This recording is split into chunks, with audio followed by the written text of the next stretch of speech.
मेघना ट्रेन में बैठी सुबक सुबक कर रो रही थी। बगल में बैग दबाए विंडो सीट पर बैठी खिड़की से बाहर रात के फैले साए अपने अंदर उतरता महसूस कर रही थी। बहते आंसू छुपाने की कोशिश में चुपके चुपके साड़ी के पल्लू से आंखें साफ करती आसपास बैठे मुसाफिरों को देख रही थी। कोई ऊपर के बर्थ पर सोने की कोशिश में करवटें बदल रहा था, कोई सीट पर बैठे ऊँघ रहा था तो कोई आपस में बात करने में मगन था। मेघना ने सब पर नजर दौड़ाई। उसे लगा जैसे सब उसे ही घूर रहे हैं। उसके कुछ दूर पर 4-5 लड़के बैठे जोर जोर से हंसी ठिठोली कर रहे थे, एक दूसरे के हाथ पर हाथ मारकर अपनी दुनिया में मस्त थे। मेघना की नजर उन पर पड़ी तो उनमें से एक लड़के ने मेघना को देखा। उस लड़के ने बाकी लड़कों को इशारा किया तो सब ने मेघना की तरफ मुड़कर देखा और फिर बातों में लग गए। सबकी नजरों की खौफ से वो कुछ और अपने अंदर सिमट गई। ट्रेन हल्की हल्की सीटी देकर अपनी पूरी रफ्तार पकड़ चुकी थी। अब ट्रेन से नीचे उतरना नामुमकिन था। शादी के बाद पहली बार मेघना अपने पति अमित के साथ अमित के मामा जी के यहाँ कानपुर जा रही थी। मामा जी ने बहुत प्रेम से बुलाया था दोनों को। अमित ने ट्रेन का टिकट कल ही ऑनलाइन बुक कर दिया था। आज घर से निकले तो मेघना ने बताया कि वो पहली बार ट्रेन में बैठने जा रही है, जिस पर अमित खूब हंसा।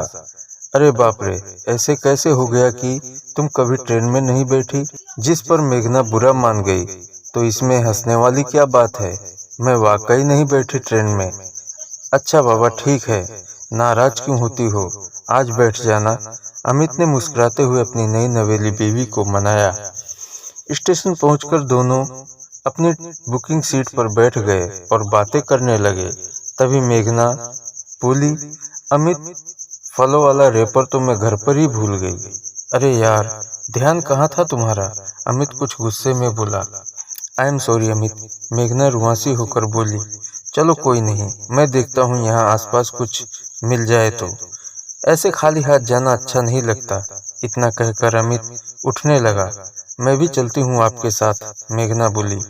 नहीं यार, तुम यहीं बैठो, मैं 2 मिनट में आया। अमित के कहने पर मेघना बैठी रही, पर उसे अकेले बैठने में डर लग रहा था और उसका डर सच बन गया। अमित को गए 15 मिनट से ऊपर हो गए थे। तभी ट्रेन ने सीटी दे दी। सीटी के साथ साथ हल्के हल्के चलने लगी तो मेघना की नजरें खिड़की से बाहर अमित को खोजने लगी। मेघना ने फौरन अपने बैग से मोबाइल निकाला कि अमित को फोन कर सके, पर उसकी बैटरी डेड थी।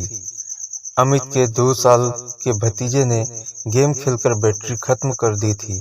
मेघना ने देखा और सोचा था कि मामा जी के घर जाकर चार्ज कर लूंगी, अभी तो कोई ज़रूरत नहीं मोबाइल की। पर मोबाइल की कभी भी ज़रूरत पड़ सकती है, उसे अब एहसास हुआ। मेघना की बैटरी डेड देखकर मेघना और डर गई। भागकर ट्रेन के दरवाजे तक पहुंची, पर ट्रेन ने धीरे धीरे रफ्तार पकड़नी शुरू कर दी थी, जिस कारण उसकी नीचे उतरने की हिम्मत नहीं हुई। ट्रेन में पहली बार सफ़र करने के कारण घबराहट में उसे चैन खींचने का भी ख्याल नहीं आया।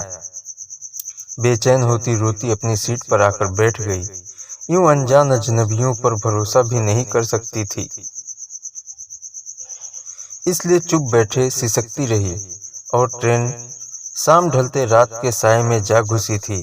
4 घंटे के सफर के बाद कानपुर आ गया था। ट्रेन अपने मुसाफिरों को रात के काले साए में अकेला छोड़ बाकी मुसाफिरों को अपनी मंजिल पर पहुंचाने निकल चुकी थी। मेघना भी अपना बैग उठाए स्टेशन पर खड़ी थी। अब उसे कुछ समझ नहीं आ रहा था कि क्या करे। अचानक ख्याल आया, उसके बैग में मामा जी के घर का एड्रेस पड़ा है। उसने जल्दी से बैग टटोला और एड्रेस वाला पर्चा निकाला तो उसकी सांस में सांस आई। स्टेशन से निकलकर अब उसे ऑटो वालों के पास जाकर बस मामा जी के एड्रेस पर पहुंचना था। उसे लगा अब सब मुश्किल आसान हो गई और बस वो मामा जी के घर पहुंच ही चुकी है। स्टेशन से निकली तो कोई ऑटो वाला उस एड्रेस पर जाने को तैयार नहीं था। सब दूर बताकर मना कर रहे थे। अरे मैडम, इतनी रात को हम नहीं जाएंगे इतनी दूर, आप कोई और ऑटो देख लो। ऑटो वाला ऐसा कहकर दूसरी सवारी बैठा कर चला गया। मेघना की बंधी हिम्मत टूटने लगी थी। गहरी होती रात, अकेली लड़की और अनजान शहर। इधर उधर ऑटो को देखकर परेशान हो रही थी। तभी उसकी नज़र सामने से आते उन्हीं 4-5 लड़कों पर पड़ी जो बार बार ट्रेन में देख रहे थे। मेघना की रही सही हिम्मत भी टूटने लगी थी। उन्हें सामने से आता देखकर एक पल में मेघना की आंखों में निर्भया, दामिनी जैसी गैंग रेप की खबरें चलने लगी, जो अक्सर वो जी न्यूज और आज तक पर देखती रहती थी। घबराहट में उसके हाथ से बैग छूट गया और उसने भागना शुरू कर दिया। अब तो आसपास कोई और ऑटो और रिक्शा भी नहीं दिख रहा था। इक्का दुक्का आदमी अपनी राह पर चल रहे थे, पर उसकी कौन मदद करेगा? शायद कोई भी नहीं। सब तमाशा देखते रहेंगे और कल वो भी किसी न्यूज़ चैनल पर दिखाई जा रही होगी। ऐसी ही है दुनिया, कोई किसी की मदद को नहीं आता, पर तमाशा सब देखते हैं। मेघना को भागता देख वो लड़के भी उसके पीछे भागे। रुको मैडम रुको, उन लड़कों में से एक ने आवाज लगाई। मेघना अनसुनी कर अपनी इज्जत बचाती भागती रही। तभी अचानक साड़ी में पैर फंसा और वो गिर गई। हाथ सीधे जाकर सड़क पर लगे और हथेलियां छिल गईं। खुद को संभालती फिर उठी और भागने को तैयार थी, पर तब तक वो लड़के वहां तक पहुंच चुके थे। तभी उनमें से एक ने मेघना का हाथ पकड़ लिया ताकि वो आगे ना भाग सके। छोड़ो छोड़ो मेरा हाथ, मुझे जाने दो। मेघना रोने लगी। क्यों भाग रही हो? हम तुम्हें खा जाएंगे क्या? उनमें से एक लड़का गुस्से से चिल्लाया। तुम्हारा ये पैसों का पर्स गिर गया था ट्रेन में, वो देना था तुम्हें। तुम ट्रेन में बैठी रो रही थी तो हमें लगा मुसीबत में हो शायद। दूसरे लड़के ने कहा। मेघना ने छोटा सा पैसों का पर्स ले लिया। घबराहट में मोबाइल निकालते वक्त शायद वहां गिर गया था।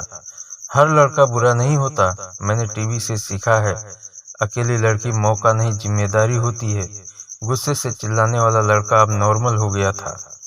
मेघना अब भी रो रही थी, पर दिल में डर कुछ कम हो गया था।